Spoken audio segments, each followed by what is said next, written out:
Welcome friends, তোমাদের সকলকে স্বাগত জানাই আমার এই চ্যানেলে। আজকে এই ভিডিওতে আমি মূলত তোমাদের সাথে যেটা আলোচনা করব সেটি হচ্ছে কলকাতা পুলিশের এসআই সার্জেন্টের যে পরীক্ষাটি হতে চলেছে সেই পরীক্ষাটির কিছু লাস্ট টাইম টিপস নিয়ে। দেখো, লাস্ট টাইম টিপস মানে এমন তো কিছু টিপস হয় না যে শেষ সময়ে তুমি এই টিপসগুলি ফলো করবে এবং চাকরি পেয়ে যাবে বা পরীক্ষায় পাস করে যাবে। তোমার প্রিপারেশন করার যে সময়টা সেটি অলরেডি তোমার কাছে পার হয়ে গেছে। তুমি যা প্রিপারেশন করে নিয়েছো। এখন তোমাদের সাথে আমি যে এই যে টিপসগুলো আলোচনা করব, এগুলি কি না শেষ সময়ে তোমার প্রিপারেশনটাকে একটু এনহ্যান্স করতে পারে বা পরীক্ষার হলে তোমাকে একটু হেল্প করতে পারে, যাতে কি না তোমার স্কোরটা হয়তো কিছুটা 3 নম্বর 4 নম্বর 5 নম্বর হয়তো বাড়তে পারে। ওকে, তো আজকে ভিডিওতে মূলত এইসব টপিক নিয়ে আমি তোমাদের সাথে ডিসকাস করব। চলো তাহলে শুরু করা যাক। শুরু করার আগে বলে রাখি, যেসব বন্ধুরা এই ধরনের টপিক বা বিভিন্ন গভর্নমেন্ট জব ভ্যাকেন্সির ভিডিও সম্বন্ধে আপডেট থাকতে চাও, তারা আমাদের এই চ্যানেলটিকে অবশ্যই সাবস্ক্রাইব করো। এবারে দেখো, বোর্ডে আমি প্রতিটি ইনফরমেশন বা প্রতিটি পয়েন্ট পরপর আমি তোমাদের সাথে আলোচনা করছি। ওকে, দেখো, প্রথমে যেটা বললাম যে কেপিএসআই, কলকাতা পুলিশ এসআই এর লাস্ট টাইম টিপস। ওকে, লাস্ট টাইম টিপস বা লাস্ট টাইম স্ট্র্যাটেজি। ওকে, দেখো, এই যে পরীক্ষাটি, এটির এক্সাম ডেট অলরেডি WBPRB দিয়ে দিয়েছে। কবে না, 28/1/2024। অতএব সময় তোমাদের কাছে আর বেশি নেই। 28 জানুয়ারি তোমাদের এক্সাম, অতএব টাইম তোমাদের কাছে খুবই লিমিটেড। ওকে, এবার এই যে পরীক্ষাটি, এই পরীক্ষাটির মূলত সিলেবাসটা কি থাকবে সেটা প্রথমে এবার তোমাদের সাথে আলোচনা আমি করে দিই। দেখো, এখানে 3টি সাবজেক্ট থাকছে। কি কি থাকছে না, জিএস, জেনারেল স্টাডিজ, রিজনিং এবং ম্যাথ। তিনটি সাবজেক্ট। জিএসে থাকছে 50টি কোশ্চেন 100 নম্বরের, 50টি কোশ্চেন 100 নম্বরের। রিজনিংয়ে 25টি কোশ্চেন 50 নম্বরের, আর ম্যাথে থাকছে 25টি কোশ্চেন 50 নম্বরের। মানে টোটাল তোমাদের 100টি কোশ্চেন থাকছে, 200 নম্বরে তোমাদের পরীক্ষা এবং সময় থাকছে তোমাদের 90 মিনিট, 90 মিনিট। ওকে, এই হলো পুরো সিলেবাসটা। এগুলি হচ্ছে জেনারেল ইনফরমেশন, এগুলি তোমরা অলরেডি কিন্তু জানো, এগুলি নতুন কিছু নয়। এবারে দেখো, এবারে এই যে শেষ সময় 28 তারিখে তোমাদের পরীক্ষা, এই যে লাস্ট 2-3 দিন সময় তোমাদের কাছে আছে, এই সময়টায় তোমরা কি করবে। দেখো, প্রথম যেটা তোমাদের এখন মূলত প্রাইম জিনিস যেটা হওয়া উচিত সেটি হচ্ছে রিভাইজ ছাড়া আর কিচ্ছু না। এখন তোমরা যা যা পড়াশোনা করেছো, যা যা স্টাডি ম্যাটেরিয়াল তোমাদের কাছে আছে, সেগুলিকে শুধুমাত্র ভালোভাবে রিভাইজ করা। যেসব টপিকগুলোয় তোমরা একটু আটকে যাচ্ছ, সেই টপিকগুলোকে একটু বারবার করে রিভাইজ করা, এটাই হচ্ছে তোমার এখন প্রাইম কাজ। দেখো, নতুন কিন্তু এখন কোনো কিছু পড়তে যাবে না। নতুন যদি এখন পড়তে চাও, তাহলে কি হবে না, ব্রেনের উপর অতিরিক্ত চাপ সৃষ্টি হবে, যার ফলে যেগুলি তুমি অলরেডি পড়ে নিয়েছো সেগুলো কিন্তু ধীরে ধীরে ভুলে যাবে। অতএব নতুন টপিক পড়ার কিন্তু সময় তোমাদের কাছে শেষ। এখন তোমরা বিভিন্ন জায়গায় এইসব জিনিস তোমরা শুনতে পাবে, বিভিন্ন টপিকের নিয়ে আলোচনা তোমরা শুনতে পাবে বিভিন্ন বন্ধু গ্রুপে বা বিভিন্ন সোশ্যাল মিডিয়াতে, যে এই পরীক্ষাটার জন্য এই টপিকটা বেশি ইম্পর্টেন্ট, এই টপিকটা কম ইম্পর্টেন্ট। দেখো, এগুলোতে কিন্তু এখন আর গুরুত্ব দিও না। এগুলো যদি গুরুত্ব এখন দাও, তোমাদের কিন্তু ক্ষতি হবে। আর তার জন্য যা যা আছে প্রথমে সেগুলিকে ভালোভাবে রিভাইজ করো। দ্বিতীয় নম্বরে কি না, মক টেস্ট কিন্তু এখন আর দেওয়ার কিন্তু কোনো প্রয়োজন নেই। দেখো, মক টেস্ট অলরেডি তোমরা যা যা দিয়েছো সেগুলিকে ভালোভাবে অ্যানালিসিস করো। তার যে কোয়েশ্চেনগুলি যেগুলি তুমি আটকে যাচ্ছিলে, সেই কোয়েশ্চেনগুলিকে বারবার করে একটু প্র্যাকটিস করে নাও। নতুন কিন্তু মক টেস্ট দেবে না। দেখো, এখন যদি মক টেস্ট দাও এবং কোনো কারণে যদি একটু নাম্বার তোমার মক টেস্টে কম চলে আসে, সেক্ষেত্রে তোমার কি হবে, নিজের উপর আত্মবিশ্বাসটা কমে যাবে বা কনফিডেন্সটা কমে যাবে। দেখো, যে কোনো পরীক্ষাতে বসার আগে নিজের উপর আত্মবিশ্বাস থাকা বা কনফিডেন্স থাকাটা কিন্তু খুব ইম্পর্টেন্ট। কনফিডেন্স যদি একবার লো হয়ে যায়, সেক্ষেত্রে তুমি যতই ভালো প্রিপারেশন করো না কেন, সেক্ষেত্রে তোমার কিন্তু পরীক্ষা খারাপ হওয়ার একটা সম্ভাবনা থাকে। তার জন্য এখন আর মক টেস্ট দেওয়ার সময় নয়। মক টেস্ট কিন্তু এখন দিও না, নতুন কিছু পড়তে যাবে না। তোমাদের কাছে যা যা আছে সেই টপিকগুলিকে বারবার একটু রিভাইজ করে নাও। যেমন এই যে ম্যাথের ক্ষেত্রে বলে দিই যে বিভিন্ন ফর্মুলা যেগুলো আছে, বিশেষ করে অ্যাডভান্স ম্যাথের যে ফর্মুলাগুলো, সেগুলোকে একটু ভালোভাবে রিভাইজ করে মুখস্থ করে নাও। বিভিন্ন ফ্র্যাকশনাল ভ্যালু, দশমিক ভ্যালু, ঠিক আছে, স্কোয়ার, রুট, তারপর কিউব, এই জিনিসগুলো এগুলো একটু ভালোভাবে মুখস্থ করে নাও। তারপরে যেমন রিজনিংয়ের ক্ষেত্রে, রিজনিংয়ে তুমি কি করবে না, যে নাম্বার সিরিজ, তারপরে তোমার অর্ডার র্যাঙ্কিংয়ের দেখবে বিভিন্ন ফর্মুলাগুলো আছে, ক্লক, ক্যালেন্ডার, এই যে ফর্মুলাগুলো, এগুলো একটু ভালো রিভাইজ করে নাও। জিএস, জেনারেল স্টাডিজের ক্ষেত্রে স্ট্যাটিক জিকে এবং কারেন্ট অ্যাফেয়ার, এই দুটো পার্টকে একটু ভালোভাবে রিভাইজ করে নাও। ইম্পর্টেন্ট যে রিসেন্ট ইভেন্টগুলো হলো সেগুলির থেকে যে কী কোশ্চেন হতে পারে সেগুলো একটু ভালোভাবে রিভাইজ করো। অলরেডি তোমরা এগুলো পড়ে নিয়েছো, এগুলিকেই মূলত রিভাইজ কিন্তু ভালোভাবে করো। ওকে, এগুলি হচ্ছে তোমার এখন মূলত করণীয়। এরপর আমি আলোচনা করছি তোমরা পরীক্ষার হলে গিয়ে মূলত কি করবে। দেখো পরীক্ষার হলে গিয়ে প্রথম তোমাদের যেটা করা উচিত যে সময় নিয়ে টাইম নিয়ে কিন্তু পরীক্ষার হলে পৌঁছাবে। আগের দিন রাত্রে কিন্তু বেশি রাত্রক পড়বে না, আগেই বলে দিচ্ছি, তাড়াতাড়ি শুয়ে যাবে, কারণ পরীক্ষার আগের দিন কিন্তু ঘুমটা প্রপারলি হওয়াটা কিন্তু অত্যন্ত জরুরি।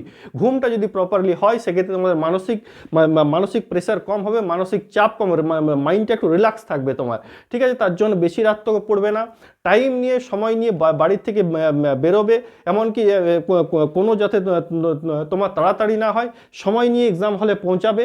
এবং পরীক্ষার হলে বসেই কিন্তু প্রথমে তোমরা যেটা করবে যে 2-3 বার ভালোভাবে ডিপ ব্রিদিং বা ভালোভাবে নিঃশ্বাস কিন্তু নিয়ে নেবে। তাতে কি হবে না, দেখবে তোমার কিন্তু মাইন্ডের উপর যে একটা চাপ সৃষ্টি হয় পরীক্ষার হলে। দেখো পরীক্ষার হল মানে একটা অতিরিক্ত চাপ।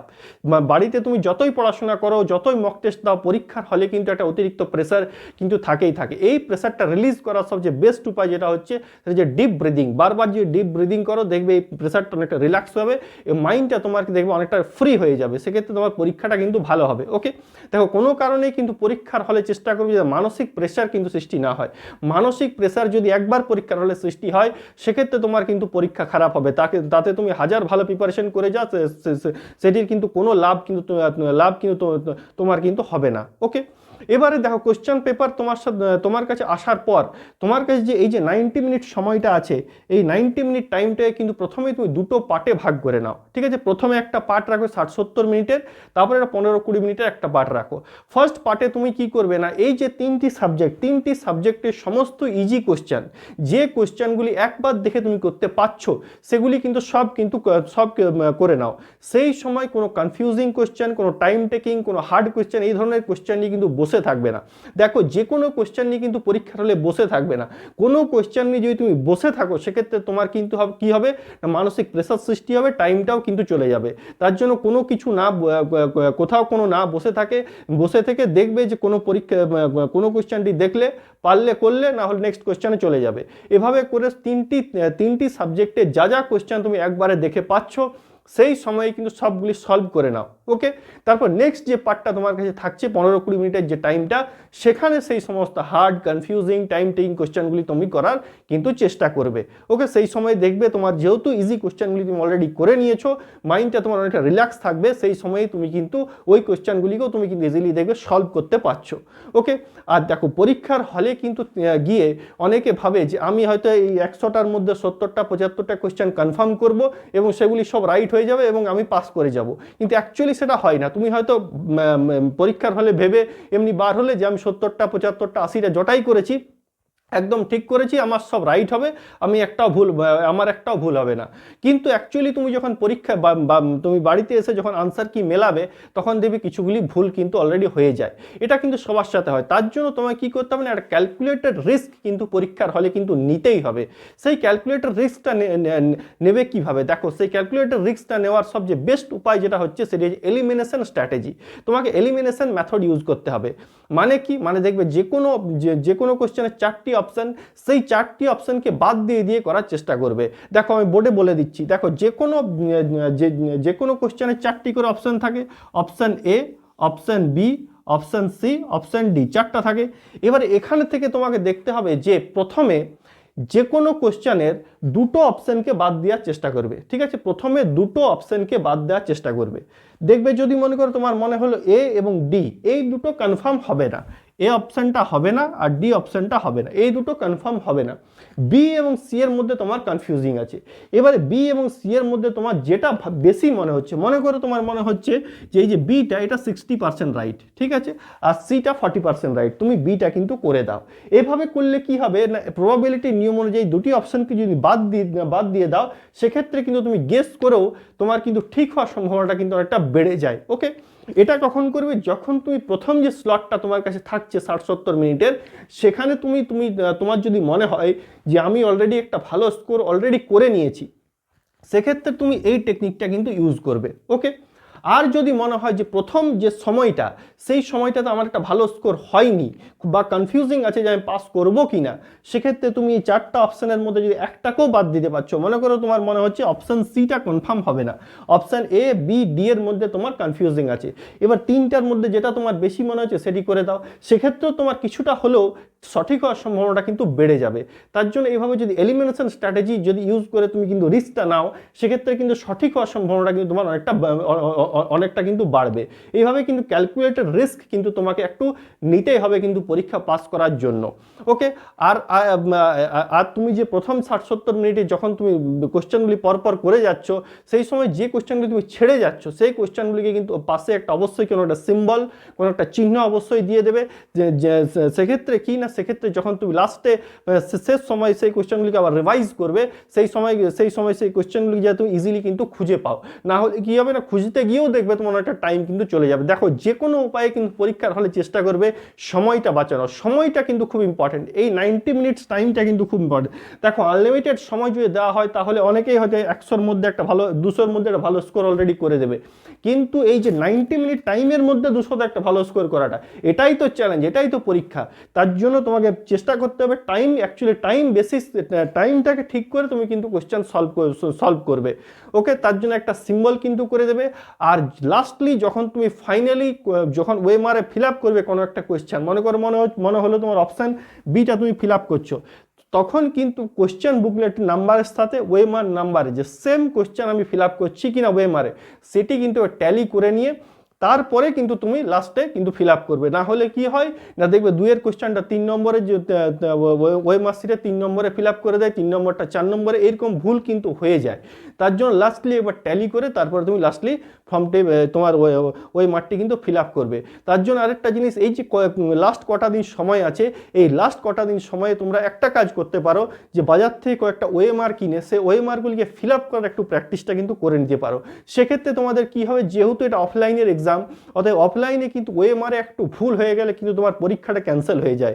তার জন্য যদি তুমি বাড়িতে এটা 2-3 বার করে প্র্যাকটিস করে নাও, সেক্ষেত্রে কি হবে না, ভুল হওয়ার সম্ভাবনাটা কম হবে। কারণ ওএমআরে তোমাদের যে রোল নাম্বার সেটা তোমাদের ফিল আপ করতে হয়, question booklet number fill up করতে হয়, নাম লিখতে হয়, এগুলো তো অনেকটা টাইম যায়। তো এগুলো কি হবে না, প্র্যাকটিস হয়ে থাকবে, সময়টা তোমাদের কম লাগবে। তো লাস্ট 2-3 দিনে তোমরা একটা ওএমআর যে ফিল আপ করে প্র্যাকটিসটা কিন্তু বাড়িতে করে নিতে পারো, সেক্ষেত্রে তোমাদের সময়টা অনেকটা বাঁচবে। ওকে, তাহলে এই হলো এই কলকাতা পুলিশের যে এসআই এর যে এক্সামটি হতে চলেছে 28 তারিখে, তার লাস্ট টাইম টিপস। দেখো, এই টিপসগুলি যদি তোমরা ফলো করো, দেখবে কিছুটা হলেও তোমাদের স্কোর বাড়বে, এবং তোমাদের কিছুটা হলেও যদি স্কোর বাড়ে 2, 3, 4, 5 সে বাড়লেও কিন্তু আমার এই ভিডিওটি করার সার্থকতা কিন্তু প্রবল। দেখো, আবারও বলছি, পরীক্ষার দিন হাতে টাইম নিয়ে কিন্তু বাড়ির থেকে বার হবে, কারোর সাথে কোনো ঝামেলার মধ্যে কিন্তু জড়াবে না। যদি জড়াও, সেক্ষেত্রে তোমার উপর মাইন্ডে প্রেশার সৃষ্টি হবে, ক্ষতিটা তোমার হবে। তার জন্য টাইম নিয়ে পরীক্ষার হলে পৌঁছাবে, ঠিকভাবে পরীক্ষার হলে বসবে এবং পরীক্ষা দেবে। ওকে, যেসব বন্ধুদের এই ভিডিওটি ভালো লাগলো তারা অবশ্যই ভিডিওটি লাইক করো, বন্ধুদের সাথে শেয়ার করো, এবং এই ধরনের ভিডিও সম্বন্ধে আপডেট থাকার জন্য আমার এই চ্যানেলটিকে অবশ্যই সাবস্ক্রাইব করো। Thank you.